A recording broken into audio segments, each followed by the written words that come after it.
Halo teman sehat semuanya. Selamat datang kembali di channel kita. Pernahkah Anda berpikir, kalau buah itu kan sehat, penuh vitamin, dan bagus untuk tubuh? Tapi ternyata, ada beberapa buah yang justru bisa menjadi bumerang, terutama untuk organ vital kita, yaitu ginjal. Mungkin terdengar aneh ya, selama ini kita selalu dianjurkan untuk banyak makan buah, tapi faktanya tidak semua buah itu ramah untuk ginjal kita. Coba bayangkan ginjal kita seperti sebuah filter air super canggih yang bekerja tanpa henti, 24 jam sehari, untuk membersihkan darah kita dari racun dan limbah. Filter ini memastikan mesin tubuh kita berjalan dengan lancar. Nah, apa yang terjadi jika kita secara tidak sadar memasukkan zat yang justru bisa menyumbat atau bahkan merusak filter canggih ini? Tentu saja, seluruh sistem akan terganggu, dan racun mulai menumpuk. Ironisnya, zat-zat penyumbat ini bisa datang dari sumber yang tidak pernah kita duga, yaitu buah-buahan yang kita anggap menyehatkan. Dan yang lebih mengkhawatirkan, banyak dari kita tidak menyadari kalau filter kita ini sudah mulai sedikit aus. Menurut data kesehatan, diperkirakan 1 dari 10 orang dewasa di dunia memiliki penyakit ginjal kronis, dan mayoritas dari mereka bahkan tidak tahu mereka mengidapnya. Ini bukan untuk menakut-nakuti, tapi untuk meningkatkan kesadaran kita bersama. Karena ketidaktahuan inilah yang seringkali membuat kita melakukan kesalahan fatal dalam memilih makanan. Dalam video kali ini, kita akan mengupas tuntas beberapa buah-buahan populer yang ternyata menyimpan potensi bahaya tersembunyi ini. Kita akan bongkar misteri di balik buah eksotis berbentuk bintang yang ternyata mengandung racun saraf, buah favorit para atlet yang bisa jadi beban kalium berlebih, hingga camilan manis dan sehat yang ternyata merupakan bom fosfor terkonsentrasi.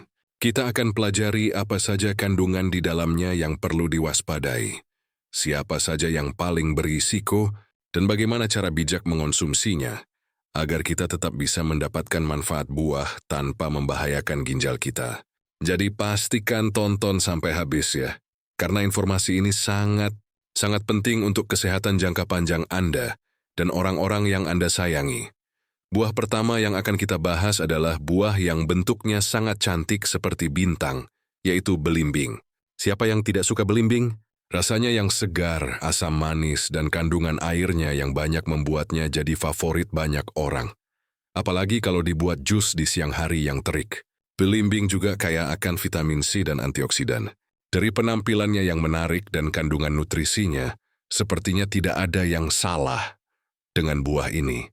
Tapi di balik keindahannya, belimbing menyimpan 2 ancaman serius bagi ginjal, yaitu kandungan asam oksalat yang sangat tinggi dan sebuah senyawa neurotoksin bernama caramboksin. Mari kita bahas satu persatu. Pertama, asam oksalat. Mungkin sebagian dari kita sudah familiar dengan istilah ini, terutama yang pernah punya masalah batu ginjal. Oksalat adalah senyawa alami yang ada di banyak tanaman. Dalam jumlah kecil, tubuh bisa mengatasinya dengan baik. Namun, jika dikonsumsi dalam jumlah besar, oksalat bisa mengikat kalsium di dalam urin dan membentuk kristal tajam. Kristal-kristal inilah cikal bakal terbentuknya batu ginjal. Belimbing adalah salah satu buah dengan konsentrasi oksalat tertinggi. Bagi orang dengan ginjal yang sehat, makan 1 atau 2 buah belimbing sesekali mungkin tidak akan menimbulkan masalah. Ginjal mereka masih mampu menyaring dan membuang kelebihan oksalat ini. Namun bayangkan jika Anda mengonsumsi jus belimbing yang dibuat dari beberapa buah sekaligus. Konsentrasi oksalat yang masuk ke tubuh Anda akan melonjak drastis, meningkatkan risiko pembentukan batu ginjal secara signifikan. Masalahnya menjadi jauh lebih serius bagi mereka yang fungsi ginjalnya sudah menurun. Ginjal yang lemah tidak mampu membuang oksalat seefektif ginjal sehat, sehingga kristal oksalat bisa menumpuk, menyumbat saluran-saluran kecil di dalam ginjal, dan menyebabkan kondisi yang disebut acute oxalate nephropathy, atau kerusakan ginjal akut akibat oksalat. Ini bisa terjadi sangat cepat dan berakibat fatal. Ancaman kedua, dan ini yang paling berbahaya, adalah caramboksin. Ini adalah racun saraf atau neurotoksin. Bagi orang dengan ginjal yang sehat, caramboksin ini bisa dengan mudah disaring dari darah dan dibuang melalui urin, sehingga tidak menimbulkan efek apapun. Namun, ceritanya completely different bagi penderita penyakit ginjal kronis, PGK. bahkan yang masih dalam tahap awal dan tidak menunjukkan gejala. Ginjal mereka yang sudah rusak tidak mampu menyaring racun ini. Akibatnya, karamboksin akan menumpuk di dalam darah, kemudian menembus sawar darah otak dan menyerang sistem saraf pusat. Kondisi ini dikenal sebagai keracunan belimbing atau starfruit intoxication, dan gejalanya sangat mengerikan. Dimulai dari cegukan yang tidak berhenti, mual, muntah, kemudian bisa berlanjut menjadi kebingungan, agitasi, kejang-kejang, hingga koma, dan bahkan kematian. Tingkat keparahannya tergantung pada seberapa banyak belimbing yang dikonsumsi dan seberapa parah kerusakan ginjal yang sudah ada. Yang paling menakutkan adalah banyak orang tidak menyadari bahwa mereka memiliki penyakit ginjal tahap awal. Mereka merasa sehat, lalu mengonsumsi belimbing dalam jumlah banyak, dan tiba-tiba mengalami gejala keracunan yang parah ini. Sudah banyak laporan kasus di seluruh dunia tentang pasien ginjal yang meninggal setelah mengonsumsi belimbing. Oleh karena itu, para ahli kesehatan dan nefrolog, spesialis ginjal di seluruh dunia, memberikan peringatan yang sangat keras. Jika Anda didiagnosis memiliki penyakit ginjal dalam tahap apapun, Anda harus menghindari belimbing sepenuhnya. Tidak ada tawar-menawar, bahkan satu gigitan kecil pun bisa berisiko. Bagi Anda yang sehat, konsumsilah secara sangat moderat. Jangan pernah minum jus belimbing dalam jumlah banyak. Ingat, lebih baik mencegah daripada mengobati, terutama jika menyangkut kesehatan organ sepenting ginjal. Sekarang kita beralih ke buah kedua, yang mungkin akan membuat Anda sangat terkejut. Buah ini ada di mana-mana, harganya terjangkau, dan sering disebut sebagai makanan super. Ya, kita akan membahas pisang. Loh, kok pisang? Bukannya pisang itu sehat banget? Saya yakin itu pertanyaan pertama yang muncul di benak Anda. Memang benar, pisang adalah sumber energi yang luar biasa, kaya akan serat, vitamin B6, dan yang paling terkenal, kalium atau potasium. Kalium adalah mineral esensial yang sangat penting bagi tubuh. Ia berperan dalam menjaga keseimbangan cairan dan elektrolit, mendukung fungsi saraf, membantu otot berkontraksi, dan yang paling vital, mengatur detak jantung agar tetap teratur. Bagi kebanyakan orang dengan ginjal yang sehat, kandungan kalium yang tinggi pada pisang justru memberikan manfaat, seperti membantu mengontrol tekanan darah. Ginjal yang sehat memiliki kemampuan luar biasa untuk mengatur kadar kalium dalam darah. Jika kita mengonsumsi terlalu banyak kalium, ginjal akan secara otomatis bekerja membuang kelebihannya melalui urin untuk menjaga kadarnya tetap dalam rentang normal. Namun, cerita ini berubah drastis bagi seseorang yang menderita penyakit ginjal kronis, terutama pada stadium 3, 4, atau 5. Seiring dengan menurunnya fungsi ginjal, kemampuan organ ini untuk membuang kelebihan kalium juga akan berkurang secara signifikan. Akibatnya, mineral yang seharusnya bermanfaat ini justru bisa menumpuk di dalam darah dan mencapai kadar yang berbahaya. Kondisi ini disebut hiperkalemia. Hiperkalemia adalah kondisi medis darurat yang sangat serius dan bisa mengancam nyawa. Gejala awalnya mungkin tidak terlalu kentara, seperti merasa lelah, lemas, kesemutan, atau mual. Namun seiring dengan semakin tingginya kadar kalium dalam darah, dampaknya pada jantung menjadi sangat berbahaya. Kalium yang berlebihan akan mengganggu sistem kelistrikan jantung, menyebabkan irama jantung menjadi tidak normal, aritmia. Detak jantung menjadi sangat lambat, dan pada kasus terparah, bisa menyebabkan henti jantung mendadak atau cardiac arrest. Satu buah pisang berukuran sedang saja bisa mengandung sekitar 400-450 mg kalium. Bagi pasien ginjal yang harus membatasi asupan kalium harian mereka, seringkali di bawah 2000 mg per hari, satu buah pisang sudah menghabiskan sebagian besar jatah kalium harian mereka. Inilah mengapa dokter dan ahli gizi selalu memperingatkan pasien ginjal untuk sangat berhati-hati dengan pisang. Ini bukan berarti pisang adalah buah jahat. Pisang tetaplah buah yang sangat bergizi. Namun, bagi populasi tertentu, yaitu penderita penyakit ginjal, pisang adalah makanan risiko tinggi. Pengelolaannya harus sangat hati-hati, biasanya dengan membatasi porsinya menjadi sangat kecil, misalnya hanya beberapa potong, atau bahkan menghindarinya sama sekali, tergantung pada kadar kalium dalam darah pasien dan anjuran dari tim medis. Penting untuk dipahami bahwa bahaya ini spesifik untuk orang dengan fungsi ginjal yang sudah terganggu. Jika ginjal Anda sehat, Anda tidak perlu takut makan pisang. Tubuh Anda mampu mengatasinya.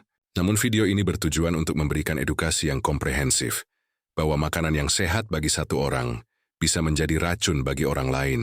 Dan ini adalah contoh yang paling sempurna. Jadi jika Anda atau anggota keluarga Anda memiliki riwayat penyakit ginjal, sangat penting untuk berkonsultasi dengan dokter atau ahli gizi mengenai asupan makanan tinggi kalium seperti pisang. Buah ketiga yang perlu kita waspadai, terutama bagi penderita gangguan ginjal, adalah jeruk. Sama seperti pisang, jeruk dikenal di seluruh dunia sebagai rajanya vitamin C. Buah ini identik dengan kesegaran, meningkatkan daya tahan tubuh, dan menjaga kesehatan kulit. Ketika kita merasa akan flu, segelas jus jeruk hangat atau sebutir jeruk segar sering menjadi andalan. Namun di balik manfaat vitamin C-nya yang melimpah, jeruk juga termasuk dalam kategori buah tinggi kalium, sama seperti pisang. Satu buah jeruk berukuran sedang bisa mengandung sekitar 250-300 mg kalium. Angka ini mungkin terlihat lebih rendah dari pisang, tapi tetap merupakan jumlah yang signifikan bagi pasien yang ginjalnya tidak lagi mampu menyaring kalium dengan efektif. Seperti yang sudah kita bahas sebelumnya, penumpukan kalium dalam darah atau hiperkalemia adalah ancaman nyata yang bisa berakibat fatal bagi penderita penyakit ginjal kronis, karena risikonya terhadap gangguan irama jantung. Namun ada satu bentuk konsumsi jeruk yang jauh lebih berbahaya daripada memakan buahnya secara langsung, yaitu jus jeruk. Coba kita pikirkan, untuk membuat segelas jus jeruk segar, kita butuh berapa buah jeruk? 3, 4, atau bahkan 5 buah, kan? Artinya, dalam satu gelas jus, kita mengonsumsi kalium dari 5 buah jeruk sekaligus. Dalam waktu yang sangat singkat, ini menyebabkan lonjakan kadar kalium dalam darah yang sangat cepat dan drastis. Berbeda dengan saat kita makan satu buah jeruk utuh. Proses mengunyah dan adanya serat di dalam buah membuat penyerapan gula dan mineral, termasuk kalium, terjadi secara lebih lambat dan bertahap, memberikan waktu bagi tubuh untuk beradaptasi. Sementara itu, jus adalah bentuk yang sangat terkonsentrasi. Seratnya sudah hilang. Yang tersisa hanyalah air, gula, dan mineral dalam jumlah besar. Inilah mengapa ahli gizi sering menyarankan pasien ginjal untuk benar-benar menghindari jus buah, terutama jus jeruk, jus melon, atau jus tomat yang semuanya tinggi kalium. Selain masalah kalium, jus jeruk kemasan yang banyak dijual di pasaran juga seringkali mengandung tambahan gula yang sangat tinggi. Asupan gula berlebih bisa memperburuk kondisi diabetes. Dan perlu kita ketahui bahwa diabetes adalah salah satu penyebab utama penyakit ginjal kronis di seluruh dunia. Jadi ini seperti lingkaran setan. Terlalu banyak gula bisa memicu atau memperparah diabetes. Diabetes bisa merusak ginjal, dan ginjal yang rusak tidak bisa membuang kelebihan kalium dari jeruk yang kita konsumsi. Tentu saja, ini bukan berarti kita harus memusuhi jeruk sepenuhnya. Bagi orang dengan ginjal sehat, jeruk adalah tambahan yang luar biasa untuk diet seimbang. Namun bagi mereka yang berjuang dengan penyakit ginjal, moderasi adalah kunci. Mungkin mereka masih bisa mengonsumsi setengah buah jeruk sesekali. Tapi jus jeruk hampir selalu masuk dalam daftar minuman yang harus dihindari. Junawi ada sebanyak alternatif buah lain yang lebih rendah kalium dan lebih aman untuk ginjal, seperti apel, pir, anggur, atau buah beri-berian seperti stroberi dan blueberry. Memilih buah yang tepat adalah bagian krusial dari manajemen diet bagi pasien ginjal untuk menjaga kualitas hidup mereka dan memperlambat laju perkembangan penyakit. Jadi, lain kali Anda ingin minum sesuatu yang segar, pikirkan 2 kali sebelum meraih segelas jus jeruk, terutama jika Anda memiliki masalah dengan ginjal. Air putih atau infus air dengan potongan apel dan beri bisa menjadi pilihan yang jauh lebih aman dan tetap menyegarkan. Buah terakhir yang akan kita bahas dalam daftar ini adalah kelompok buah kering. Kontiasi seperti kurma, kismis, aprikot kering, dan plum kering. Buah-buahan kering ini sering dianggap sebagai camilan sehat, alternatif yang lebih baik daripada permen atau coklat. Mereka kaya serat, vitamin, dan mineral, serta menjadi sumber energi yang cepat. Kurma misalnya, sangat populer saat bulan puasa untuk mengembalikan energi dengan cepat. Kismis sering ditambahkan ke dalam oatmeal atau kue. Semuanya tampak baik-baik saja, bukan? Masalahnya terletak pada proses pengeringan itu sendiri. Ketika buah dikeringkan, hampir seluruh kandungan airnya dihilangkan. Bayangkan sebuah anggur segar yang berair berubah menjadi kismis yang kecil dan padat. Ukurannya menyusut drastis, tapi semua kandungan gula, kalium, dan mineral lainnya tetap ada di sana. Bahkan menjadi jauh lebih terkonsentrasi. Inilah letak bahayanya bagi penderita penyakit ginjal. Pertama, seperti yang sudah kita bahas berulang kali, adalah kandungan kalium. Karena sangat terkonsentrasi, segenggam kecil kismis atau beberapa butir kurma bisa mengandung jumlah kalium yang sangat tinggi. Bahkan bisa melebihi kandungan kalium dalam satu buah pisang utuh. Ini tentu saja meningkatkan risiko hiperkalemia secara signifikan pada pasien ginjal. Namun pada buah kering, ada ancaman kedua yang sama berbahayanya, yaitu fosfor. Fosfor adalah mineral lain yang ginjal sehat bisa atur kadarnya dengan baik. Tetapi bagi ginjal yang rusak, menyaring dan membuang kelebihan fosfor adalah pekerjaan yang sangat sulit. Ketika fosfor menumpuk dalam darah, kondisi yang disebut hiperfosfatemia, ia akan menimbulkan serangkaian masalah kesehatan yang serius. Fosfor yang tinggi akan mencuri kalsium dari tulang, membuat tulang menjadi rapuh, keropos, dan mudah patah. Ini adalah kondisi yang disebut penyakit tulang ginjal atau renal osteodystrophy. Selain itu, kelebihan fosfor dan kalsium ini akan membentuk endapan keras di bagian tubuh yang tidak seharusnya, seperti di pembuluh darah, jantung, paru-paru, dan kulit. Endapan di pembuluh darah dan jantung bisa menyebabkan penyumbatan, serangan jantung, dan stroke. Endapan di kulit bisa menyebabkan rasa gatal yang luar biasa hebat dan sulit diatasi. Buah-buahan segar sebenarnya tidak mengandung fosfor dalam jumlah yang terlalu tinggi. Tetapi pada buah kering, konsentrasinya meningkat berkali-kali lipat. Sebagai contoh, 100 gram kismis bisa mengandung fosfor yang jauh lebih tinggi dibandingkan 100 gram anggur segar. Kombinasi kalium yang sangat tinggi dan fosfor yang juga tinggi menjadikan buah kering sebagai salah satu makanan yang paling dihindari oleh pasien ginjal. Mereka mungkin terlihat kecil dan tidak berbahaya, tetapi setiap gigitannya mengandung bom mineral yang siap meledak dan membebani ginjal yang sudah lemah. Jadi, meskipun buah kering bisa menjadi camilan yang sehat bagi orang kebanyakan, bagi mereka yang memiliki masalah ginjal, camilan ini lebih banyak mendatangkan mudarat daripada manfaat. Jika Anda memiliki penyakit ginjal, sangat disarankan untuk memilih buah-buahan segar yang rendah kalium dan fosfor, seperti apel, anggur, atau nanas dalam porsi yang terkontrol. Selalu baca label makanan, dan jika ragu, jangan pernah ragu untuk bertanya kepada dokter atau ahli gizi Anda.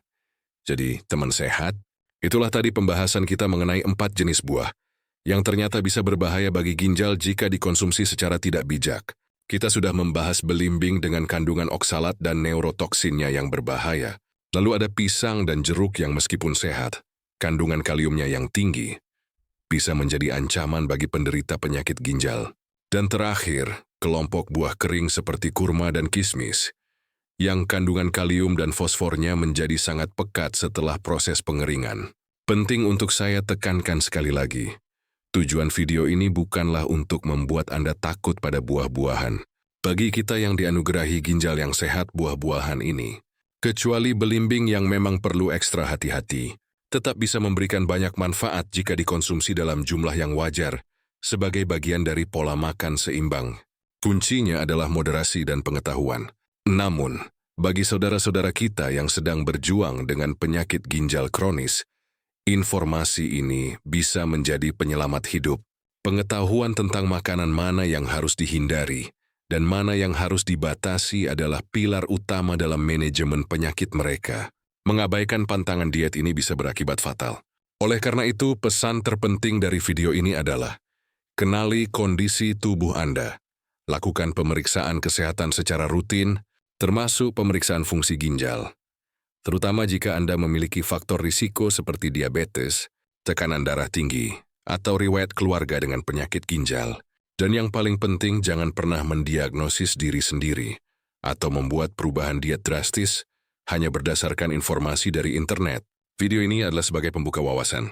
Langkah selanjutnya adalah selalu berkonsultasi dengan tenaga medis profesional, baik itu dokter, spesialis ginjal, maupun ahli gizi terdaftar. Mereka yang bisa memberikan anjuran yang paling tepat sesuai dengan kondisi kesehatan Anda secara spesifik. Semoga informasi ini bermanfaat ya. Jika Anda merasa video ini penting, jangan ragu untuk membagikannya kepada keluarga, teman, atau siapapun yang Anda sayangi, karena bisa jadi informasi ini sangat mereka butuhkan. Tulis juga di kolom komentar buah apa lagi atau topik kesehatan apa lagi yang ingin Anda bahas di video selanjutnya. Terima kasih sudah menonton sampai akhir. Jangan lupa untuk like, komen, dan subscribe agar tidak ketinggalan informasi kesehatan penting lainnya.